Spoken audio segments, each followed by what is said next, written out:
সুপ্রিয় দর্শক শ্রোতা মণ্ডলী, আপনি এই মুহূর্তে আমার ভিডিওটি যে যেখান থেকে দেখছেন এবং পরবর্তী যে যেখান থেকে দেখবেন সকলকে জানাই আমি আমার প্রাণঢালা অভিনন্দন এবং শুভেচ্ছা এবং কৃতজ্ঞতা প্রকাশ করি সার্বক্ষণিক আমার পাশে থেকে লাইক, কমেন্টস এবং শেয়ার করার জন্য।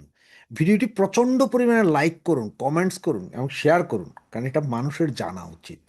আর আপনারাই যদি করেন সেটাই আমাদের কাজে লাগবে। আপনারা নিশ্চয়ই সবাই গত 3-4 দিন ধরে দেখতেছেন যে আমাদের মাজার কাকা, মানে ফরহাদ মাজার বা লুঙ্গি মাজার, তাত্ত্বিক মাজার, যে যেভাবে বলেন, ফরিদা ম্যাডামের এই লিভিং টুগেদার পার্টনার মাঝার কাকা সেফ হাউস বলতেছে।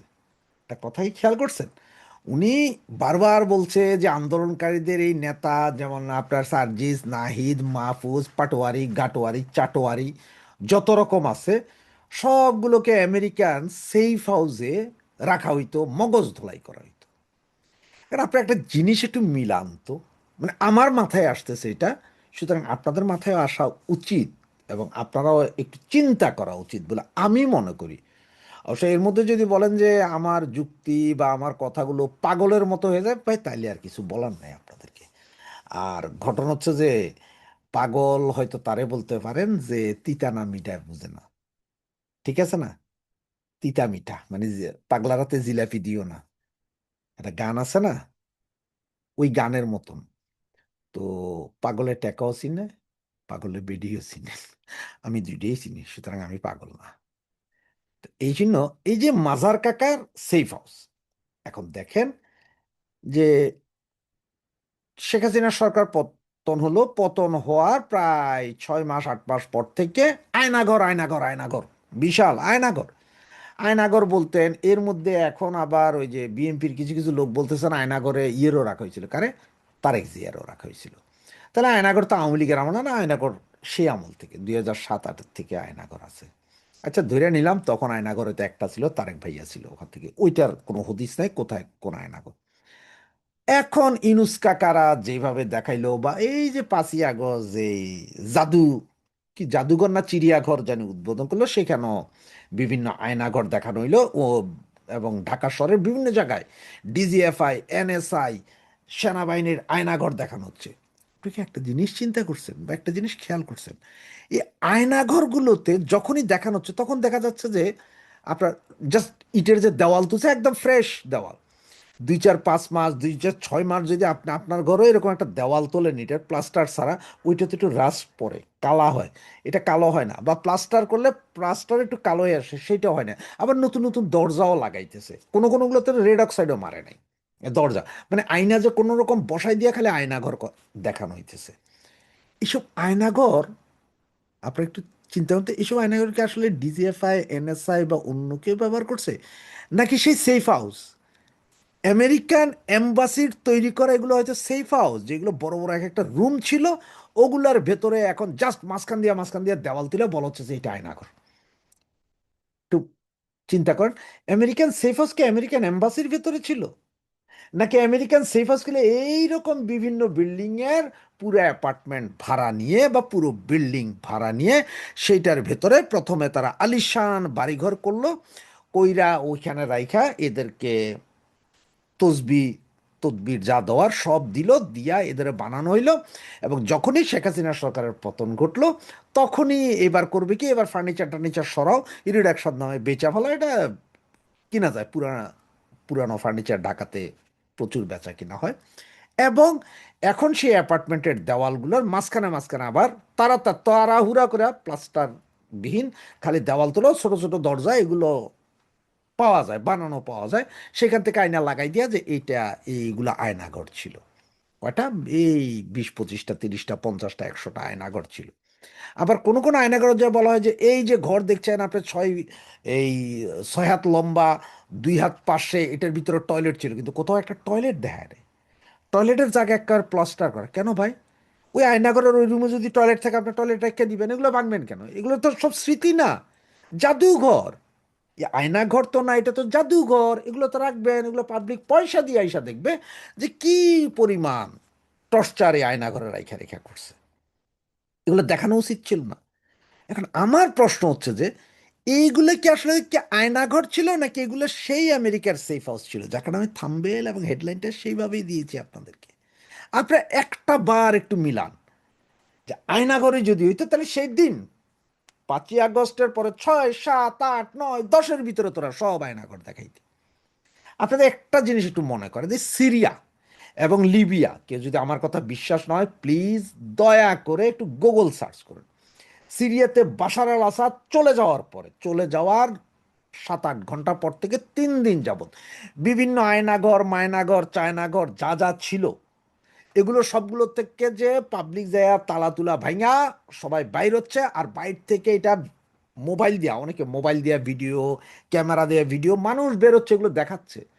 কিন্তু কই আওয়ামী লীগ সরকার পতনের পরে এরকম আয়নাঘর থেকে এই যে গোলাম আজমের পুত্র আন্ডার প্যান্ট সহ বাইর হইতেছে, বা আপনার এই সার্জিস নাহিদ, কুত্তা বিড়াল যারা আছে তারা বাইর হইতেছে, জুলাই জঙ্গিগুলা বাইর হইতেছে আয়নাঘর থেকে, এইটার একটা ভিডিও ফুটেজ নাই কেন?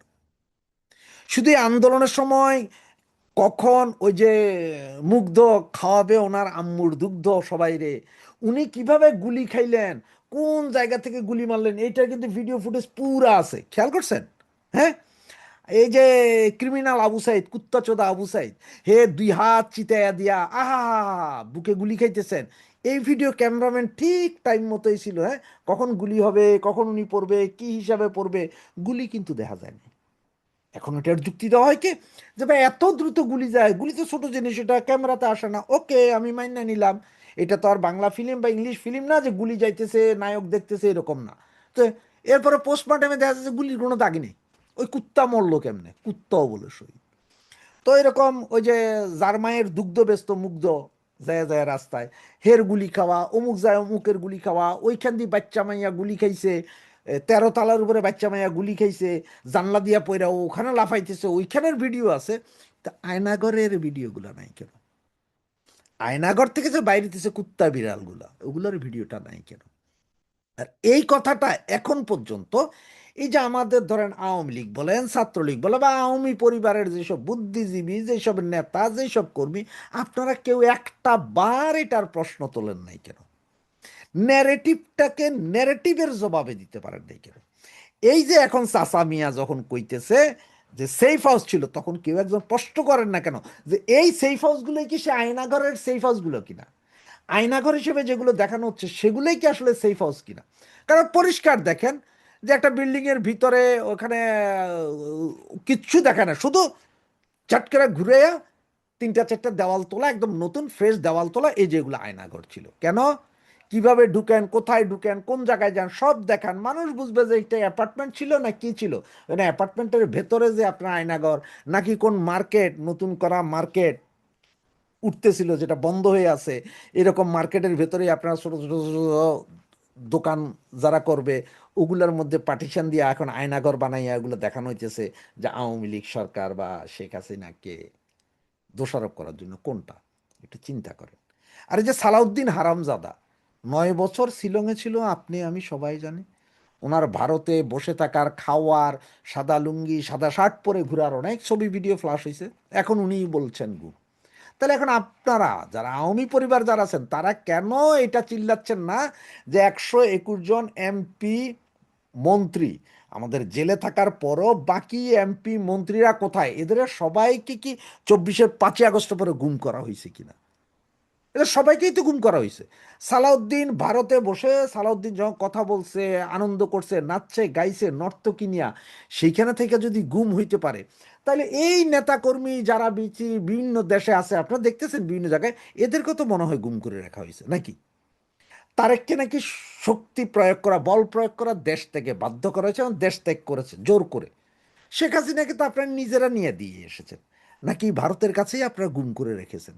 কোনটা? আমার তো মনে হয় যেন এই সরকারই গুম করে রেখেছে। বিএনপি, জামাত, এনসিপি, ইউনুসিও গভর্নমেন্ট, সেনাবাহিনী সবাই মিলেই গুম করে রেখেছে। কোনটা? এই ন্যারেটিভগুলো কেন তারা করাচ্ছেন না, বা এগুলো নিয়ে চিন্তা করছেন না কেন? তাই আজকে বলে এই যে মাঝার কাকা বা ফরাইদ্দা কাকা বা আপনার ল্যাংডা কাকা, ওনাকে ল্যাংটা ধরা হয়েছিল, এই জন্য ল্যাংটা কাকা বলছি। এই এরপরে লিভিং টুগেদার কাকা, যখন আজকে বলছেন, আপনাদের কি মনে হয় যে উনি সব সত্য কথা বলছেন? না না না, উনি সত্য কথা অতটুকুই উনি বলছেন যতটুকু তো ওনার পিঠ বাঁচে, কারণ উনি বুঝে গেছেন যে যদি আওয়ামী লীগ তো এসে যাবে, আওয়ামী লীগ এসে গেলে কি মাইটটা না দিবে, ওনাকে তো ল্যাংটা করে হয়তো ওনার বিচাতে ইট দিবে, কারণ উনি তো তাত্ত্বিক ছিলেন। ওনারা কি চেয়েছিলেন? সরকার পতন হবে, সংবিধান চলে যাবে, তাত্ত্বিক লিডার তখন গুরু হয়ে উঠে যাবেন ক্ষমতায়, সংবিধান নাই, সেনা নাই, পুলিশ নাই, কিচ্ছু নাই, ওনারাই আনবেন আর বসাবেন আর তালি বাজাবেন। ওনার ছিল ওই তাত্ত্বিক নেশা। তা উনি এখন যেগুলো বলছেন এগুলো হচ্ছে যে ডলার কমে গেছে, যার কারণে এখন ওই যে সত্য কথা কিছু কিছু বাইর হচ্ছে। 22 ডলার যত দিবেন তত আরো বেশি বের হবে। সুতরাং এখন আমি বলছি আপনাদেরকে, আপনাদের কাছে অনুরোধ, একটু চিন্তা করেন যে এই যে সেফ হাউস আর আয়না ঘর দুইটাই কি এক জিনিস কিনা? যাহা সেফ হাউস ছিল তাহা এই মুহূর্তে আয়নাঘর হিসেবে দেখানো হচ্ছে কিনা? এগুলোই হয়তো সেফ হাউস ছিল, সেফ হাউসের এক একটা রুম, রুম হয়তো বড় ছিল, ধরেন আপনার 10 ফিট বা 10 ফিটের রুম ছিল, সেইখানে এখন 4টা পার্টিশন তুলে দিয়ে বলা হচ্ছে যে এগুলোই আয়নাঘর ছিল। তা না হইলে আয়নাঘরই যদি হবে, কাস্টডিও যদি হবে, এগুলো তো প্লাস্টার ছিল না কেন? এগুলো প্লাস্টার ছিল না কেন? এগুলো টয়লেট দেখানো হয় যে, বেশ কয়েকটা ভিডিও দেখছি যে এই যে এখানে টয়লেট ছিল, তো টয়লেটের উপরে প্লাস্টার আসলো কেমনে? টয়লেট তো টয়লেট থেকে যাওয়ার কথা। আর না ওই প্লাস্টার খুইদা দেখান যে কিন্তু কোন পাইপ নামছে টয়লেটের, এটা দেখাইতে হবে না? এগুলো দেখাচ্ছে না, এগুলো বলা হচ্ছে না। তাই আপনাদেরকে বলছি, প্লিজ একটু খোঁজ নিন, খবর নিন, বাকি আপনারাও চিন্তা করেন। এবং যদি আপনারা আমার সাথে একমত হন বা দ্বিমত পোষণ করেন, কমেন্টসে জানান যে আমার কথা সত্য, মিথ্যা, ভালো না, ভুয়া। চালিয়ে যান। জয় বাংলা, জয় বঙ্গবন্ধু।